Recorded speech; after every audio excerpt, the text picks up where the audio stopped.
2014 April 21వ తారీఖున మానవత్వ విలువ కలిగిన ఒక మహోన్నతమైన వ్యక్తి చివరి శ్వాస విడిచిన వేళ మా అందరి అభివృద్ధికి పునాదులు వేసి మమ్మల్ని ఉన్నతంగా తీర్చిదిద్దిన ఆ గొప్ప వ్యక్తే మా అమ్మమ్మ అయిన శ్రీమతి ఇసుకపల్లి విక్టోరియమ్మ. సాటివారికి తన వంతుగా సాయం చేయటంలో ముందుండే వ్యక్తి. అలాంటి వ్యక్తి మరణించిన వేళ ఆమె జ్ఞాపకార్థం పేదలైన వారికి ఒక పూటైనా ఆకలి తీర్చాలని ఒక మంచి నిర్ణయం తీసుకొని జాషి ఫౌండేషన్ వారిని కలిసి తమ నిర్ణయం తెలియపరిచినారు. వారి మనవలు మనవరాళ్ళు. ఫౌండేషన్ వారు సుమారు 3 ప్రాంతములలోని సంఘములలో ఎస్టీలు నివసించే ప్రాంతాన్ని సంఘం అంటారు. మై బిలౌడ్ పీపుల్ సేవా కార్యక్రమం ఆ రోజు నిర్వహించినారు.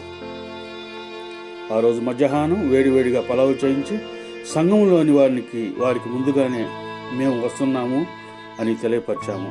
సిద్ధపరిచిన పలావు పొట్లాలు, అరటి పండ్లు, బిస్కెట్స్ మరియు వాటర్ బాటిల్స్తో 3 ప్రాంతముల వారిని కలిసి వారికి పంపిణీ చేసి కొంతమందికి వస్త్రములు కూడా బహుకరించాము. మేము ఆ సంఘంలోని వ్యక్తులతో కలిసి ఉన్నప్పుడు వారి చిరునవ్వు ద్వారా వారు వ్యక్తపరిచిన సంతోషం ఫౌండేషన్ వారికి ఎంతో ఆనందాన్ని ఇచ్చింది. విక్టోరియమ్మ గారి మంచితనం, మానవత్వం ఆ పేదవారి చిరునవ్వులో మాకు కనిపించింది. మనిషికి మరణం ఉంటుంది, కానీ మంచితనం ఎల్లప్పుడూ ఉంటుంది. నమస్తే, మీ జాషి ఫౌండేషన్.